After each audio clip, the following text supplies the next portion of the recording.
India نے بنیادی حقوق کے تحفظ کا آئینی طور پر حلف اٹھا رکھا ہوتا ہے تو ہمیں تو یہی توقع تھی کہ یہ ان کی جو ہے وہ خاطر خواہ کوئی ایسا انتظام کریں گے کہ یا تو ان کو ہاسپٹل شفٹ کیا جائے گا یا ان کو جو ہے اپنے گھر پہ جو ہے وہ تحفظات دیے جائیں گے. یہ کوئی پہلی مرتبہ نہیں ہوا ہے. ہم نے دیکھا کہ محترم چونکہ میں ان کا وکیل رہا ہوں سبھی کا، اور اس سے پہلے جو پارٹیاں تھیں جو برسر اقتدار تھیں ان ساروں کو وہ سہولیات اور مراحت دی گئی تھیں. ان کو ہسپتالوں میں رکھا گیا تھا، ان کو گھروں میں رکھا گیا تھا، ان کی جو ہے صحت پر کوئی کمپرومائز نہیں کیا گیا تھا، حتیٰ کہ ان کے علاج کے لیے ان کو بیرون ملک بھی جو ہے کیا گیا تھا. اگرچہ عمران خان جانے کے لیے تیار نہیں ہے کہیں کسی شکل میں بھی، کیونکہ مجھے خود انہوں نے کہا کہ نہ تو میں کمپرومائز کروں گا، نہ میں ڈیل کروں گا، اور نہ ہی ان کی طرح میں جو ہے ملک چھوڑ کر جو ہے سرور محل میں جاؤں گا. میرا مرنا جینا اسی دھرتی میں ہے اور میں عوام کو حقیقی آزادی دلا کر رہوں گا، بھلے یہ پاکستان کی ساری جیلیں ہی مجھے کیوں نہ پھرا لیں. وہ ڈٹا ہوا ہے اور وہ پاکستان کے مستقبل کے لیے، پاکستان کے عوام کے لیے وہ قید و بند کی ہر صعوبت برداشت کر رہا ہے. اچھا لیکن میں نے جو بتانے کی کوشش کی آج بھی جو کہ 24 اگست 2023 کا جس میں نے جو آرڈر کروایا تھا اٹک جیل میں، کیونکہ عمران خان نے مجھے اس وقت جب میں نے ملا اٹک جیل میں تو انہوں نے مجھے جو بتایا، انہوں نے کہا دیکھیں اوپن شیڈ میں مجھے یہ رکھا گیا ہے اور لائٹیں جلا دی گئی ہیں اور یہ جنگل ہے، سامنے جو ہے جنگل ہے اور جنگل کے سارے کیڑے مکوڑے جتنے میگٹس ہیں، جتنی پتنگے ہیں، یہ سارے کے سارے رات کو بھر جاتے ہیں. اور اس دن بارش بھی ہوئی تھی. جب بارش ہوتی ہے تو نیچے پانی جو ہے وہ زمین پر اتنا فٹ پانی کھڑا ہو جاتا ہے، اور چونکہ چارپائی نہیں تھی اور وہ گدا تھا، میٹ تھا، تو میٹ گیلا ہو جاتا تھا سارا وہ جو ہے. اور پھر جو ہے کوئی واش روم نہیں تھا، کھلا تھا اور وہاں کیمرے لگے ہوئے تھے، یعنی ان کے لیے یہ بھی تھا کہ وہ واش روم کو بھی استعمال نہیں کر سکتے تھے. تو میں نے جب یہ آرڈر کروایا تھا لیونگ کنڈیشنز، یہ ایک بڑا کمپریہنسو قسم کا آرڈر تھا. میں نے کہا جی اسی سیاق و سباق میں یہ لیونگ کنڈیشنز جو ہیں، اب لیونگ کنڈیشنز ان کی جو ہے یہاں ایگریویٹ ہوئی ہیں کیونکہ فسطائیت بڑھی ہے اور ان کی صحت اس قدر جو ہے متقاضی ہوئی کہ انہیں جیل میں علاج نہیں ہو سکتا تھا، پیمز میں لے جایا گیا، جس کی 5 دن تک جو ہے حکومت نے ہوا نہ لگنے دی. اور وہ تو میڈیا، آپ کے میڈیا نے جب وہ خبر اجاگر کر دی اور لیک آؤٹ کر دی تو پھر ان کو ماننا پڑا کہ ہاں جی پیمز میں لے گئے تھے اور 20 منٹ کا پروسیجر ہوا. جب ہم نے پتہ کروایا مزید تو پیمز میں کوئی امراض چشم کا ماہر ہے ہی نہیں ڈاکٹر. تو پھر ہم نے یہی تحفظ یہاں کروایا تھا پچھلی تاریخ پر کہ جناب یہاں تو پیمز میں تو ماہر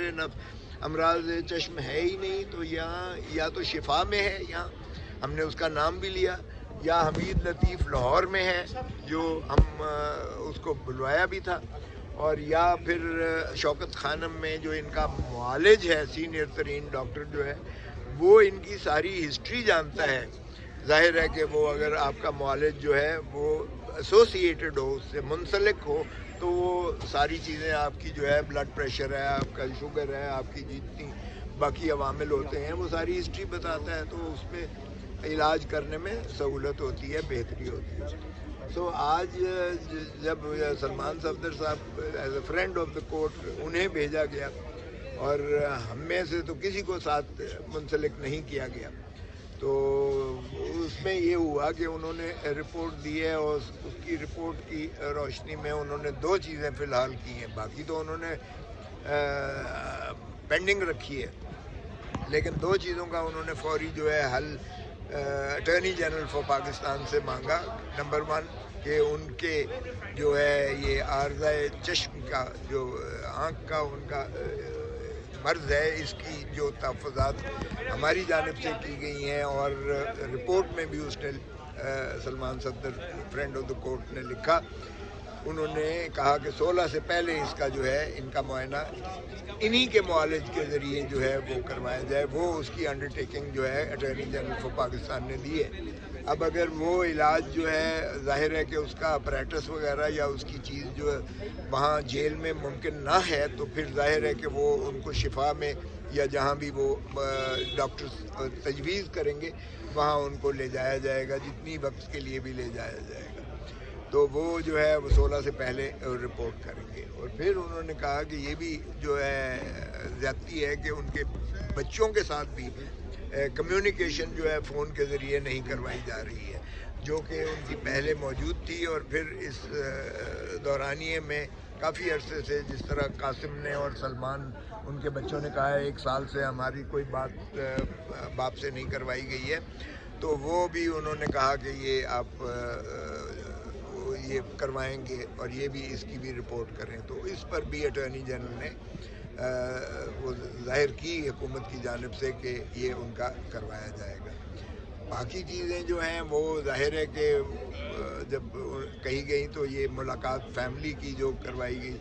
تو وہ فیملی کے ملاقات, وکلاء کی ملاقات, پارٹی کے اکابرین کی ملاقات, یہ معاملہ چونکہ اسلام آباد ہائی کورٹ میں نہ صرف آرڈر ایک ہو چکا ہے بلکہ اس آرڈر کے بعد جو ہے توہین عدالت کی درخواستیں بھی زیر التوا زیر تجویز ہیں, تو وہ انہوں نے اعتراض کیا, اس پر کوئی پیش رفت سے انہوں نے اعتراض کیا. سو آج کی یہ کارروائی ہوئی ہے. جو مجھ سے انہوں نے کہا کہ آپ کی یہ درخواستیں جو پٹیشنز ہیں چاہے وہ 921 ہے, چاہے وہ 922 ہے, چاہے وہ 3 پٹیشنز آج لگی ہوئی تھی, یہ متعلقہ ہیں پری کنوکشن کی متعلقہ ہیں. تو کیا یہ جو ہے غیر مؤثر اس مرتبہ اس موقع پر یہ پٹیشنز ہو گئی ہیں, ہم ان کے انفریکچوس تصور کریں؟ میں نے کہا بالکل بھی نہیں, اس لیے کہ یہ دوسری مرتبہ ہو رہا ہے کہ آپ کے پاس آیا جاتے ہیں. پہلے جو ہے جب مئی میں آرڈرز کیے تھے ہمایوں دلاور نے, جو کہ ایڈیشنل سیشن جج ویسٹ ہیں, جو یہ کیسز سماعت کر رہے تھے, انہوں نے آرڈرز کیے, 4 آرڈرز کیے. چاروں جو ہے اس طرح کے آرڈرز تھے جن چاروں کے خلاف ہم اسلام آباد ہائی کورٹ میں آئے. اسلام آباد ہائی کورٹ نے وہ سیٹ اسائڈ کر کے ریمانڈ کر کے بھیجے. آپ کے پاس آئے, آپ نے کہا کہ یہ جو ہے اس طریقے سے ان کو نپٹایا جائے یا ان کو فیصلہ کیا جائے, ان پر جو ہے کوئی غور و خوض کیا جائے کیونکہ یہ وزنی چیزیں ہیں. اور میں نے کہا کہ یا فریدی صاحب چیف جسٹس صاحب ہی کا وہ آرڈر ہے, اور پھر ہم جاتے ہیں تو پھر وہ دوبارہ ہمایوں دلاور وہی آرڈرز دوبارہ کرتا ہے. اور اس آرڈرز میں کیا تھا,